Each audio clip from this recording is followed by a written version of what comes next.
Dillner can't take me I've down. known you since you were this big. I love you too much. You can't take me down. Oh, You're I too could. afraid. You don't want this. You're a chicken.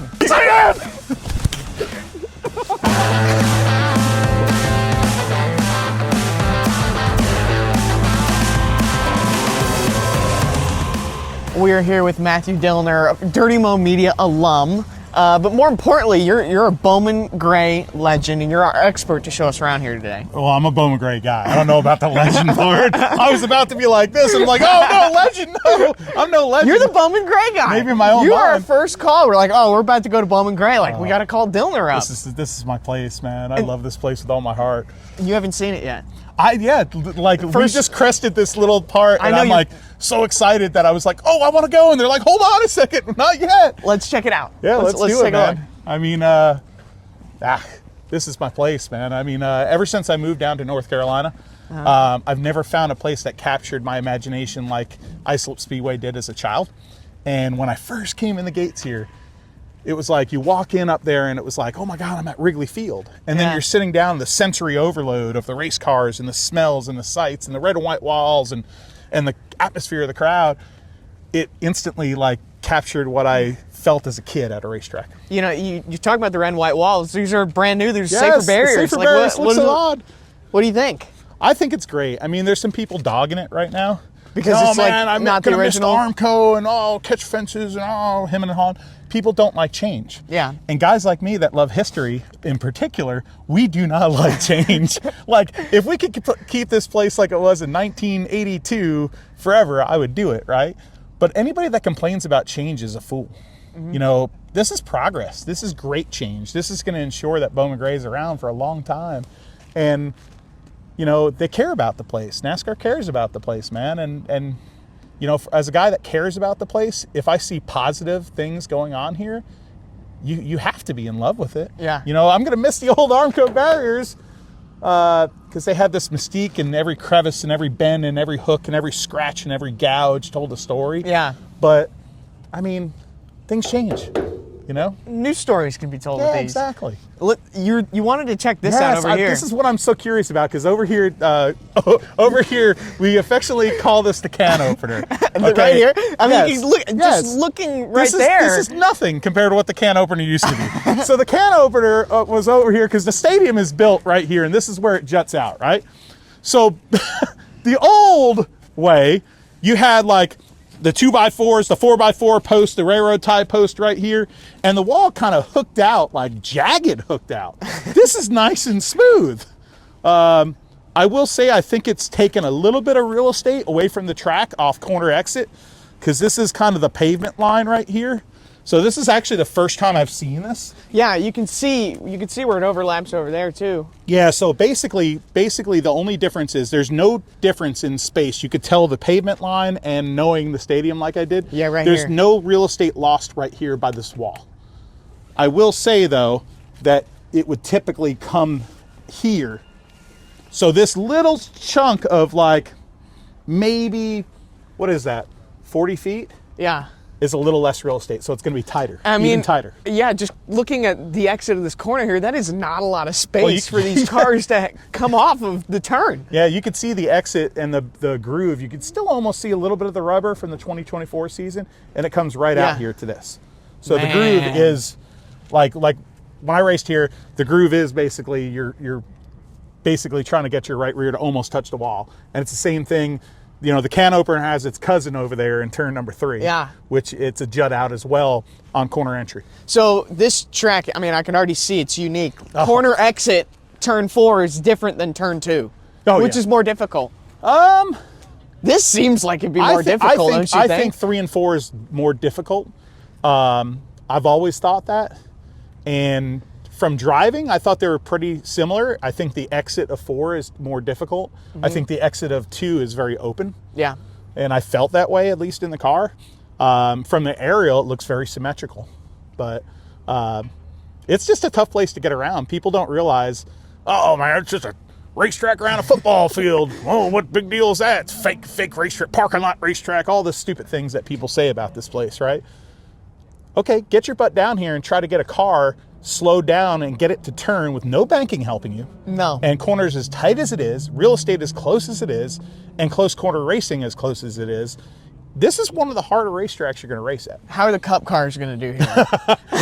The big old tanks? Yeah. At least it's not like 1960, right? Where there were giant Plymouths or whatever. Yeah. You know, they should do better. I mean, obviously the cars of today turn and get to the throttle a lot better. They don't roll over and stuff. They hook in a little bit more than they would back then. So the last time Cup cars raced here was 1971.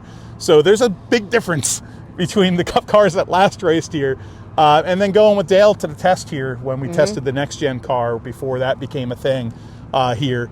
Him, Clint Boyer, you know, seeing it go around here, I mean, that just kind of opened up the mind of possibility, like this could happen someday, and I can't believe it's actually going to happen. From the fans' challenge position, after everything on that is there's contact up for the race lead. The big bump, and here comes the 57 to the bottom, Bone to the bottom, Ward to the top, trying to hang on to the lead late in the late stages of the Market USA 100. He returns the favor with the bump. Bone goes high. Here comes Ward to the lead. A battle royale at Bowman Gray Stadium. You know, these Cup cars, one of the criticisms is it's hard to pass. But at these short tracks, and especially here at Bowman Gray, which we're going to get to the nickname of the Madhouse, but how much is the bumper going to have to be used to just get around people here? Well, if you come here and watch a modified race, you know that us modified guys, we have chrome horns. And those cars are actually, with the way those bodies are, they're built pretty tough. It's not like the car 10 years ago where a fender would crimp in and affect your, you know, get into a tire like it used to be. I think you're going to have to see physicality. I mean, I don't care what you race here.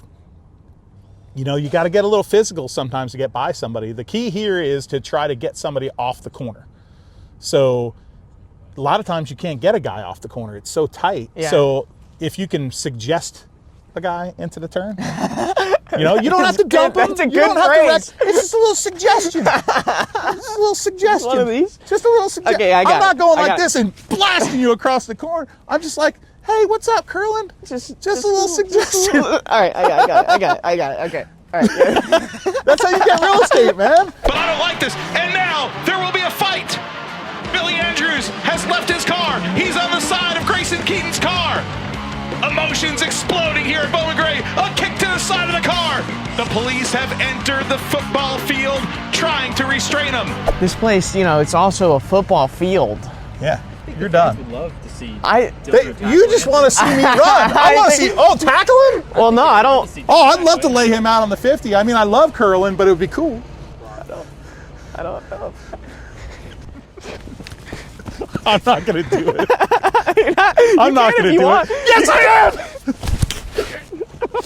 I can't do it. He's too nice. Oh yeah, I could he's never too do chicken. it. You're too nice. Dillner can't take me I've down. known you since you were this big. I You love you can't too much. take me down. Oh, You're I could. too afraid. You don't want this. You're a chicken. You can't do it. Okay, can you get by me? You Like- got to make contact to get by me. Really? Yeah. I'm going this way. All right. You got to make contact though.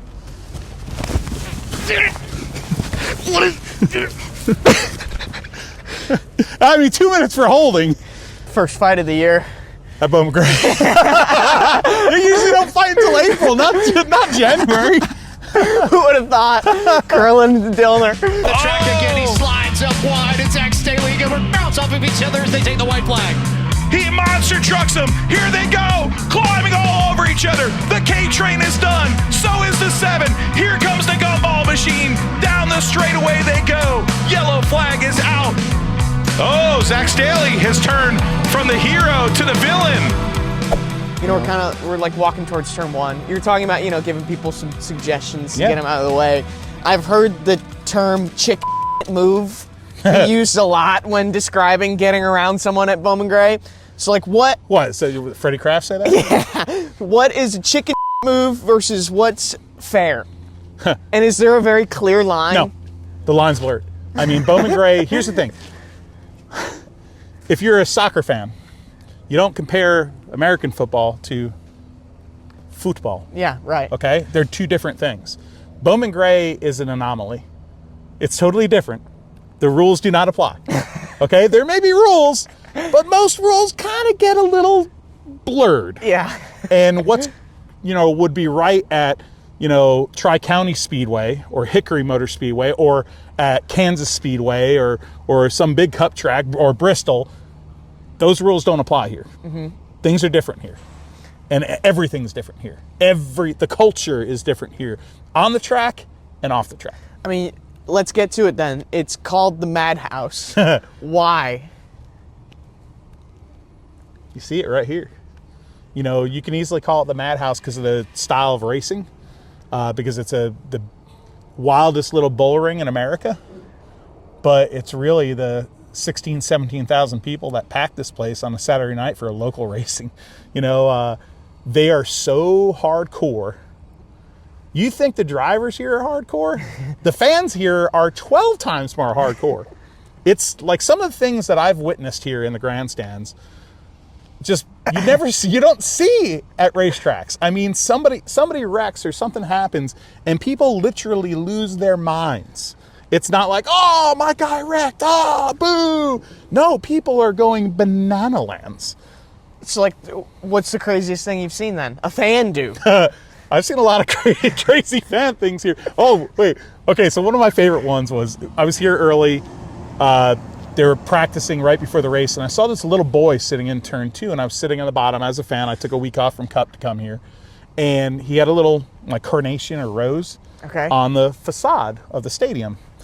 And I was looking at it, and, I kind of I've seen these people where we sit. So I was saying something to the kid, oh, who you like, and this and that. And the mother looks to me and says, hey, tell that nice man who your favorite race car driver is. Okay. So I'm like, huh? I'm like, okay. So the kid goes, my favorite race car driver's Dale Earnhardt. And I'm like, this kid's never even seen Dale Earnhardt race because he's so little, but whatever. I'm like, oh, okay. And the mom goes, well, where is Dale Earnhardt? And the kid goes, Dale Earnhardt's in heaven with my pappy. I'm like, oh, Yeah. And then the lady turns to me and says, yep, we just put my dad to rest today, and got done just in time to come to the stadium. And the gravity hit me that the worst moment of this lady's life, right? She just lost her father. The kid just lost her grandfather. They brought the rose here and had it on the wall, and they were still here. This is a place where if you're a hardcore person, you don't miss it. Yeah. You don't miss a Saturday night. You live, you eat, you breathe, you sleep, Bowman Gray Stadium. And these fans are so hardcore. I mean, that lady went straight from a funeral. No, For we're her going own to Bowman Gray. dad. Yeah, for her own dad. Going to Bowman Gray. It's like this place is a safe sanctuary for the community. I guess you could call it that. There's crazy stories like that. That maybe make not you, safe. That make Maybe you, not safe. That make you shake your head. But then there's stories like you meet somebody that had been coming here since they were 4 years old. This place has been racing since 49, NASCAR, since 37 with midgets. But you meet people that have spent their entire life in these grandstands for generations. The Myers family that races here, right? Yeah. When Bobby and Billy were racing, the Myers family sat right there. Well, guess what? Now Slate Myers is a 4th generation racer, right? The whole family still sits right there. Huh. Same section, same seats. There's cool. there's a poetry to the madness. There's a beauty to the disaster. There's all this chaos that takes place here, and YouTube moments, and tension and color. But then there's also like a symphony, that's going on in the background that's just absolutely beautiful. Yeah, it's like the perfect storm almost. It happens every weekend here at Bowman Gray. There's just nothing like it. There's going to be so many people that are introduced to this place for the very first time, and they're going to try to understand it. No, you're not going to understand it. Hopefully you leave here with an appreciation for what this place truly is. The Wrigley Field of Racing, an iconic venue, something that's just truly represents what short track racing is about. But at the same time, the detractors will say it doesn't represent what all short track racing is about. And they're right, because it doesn't. It represents what short track racing, not all short track racing.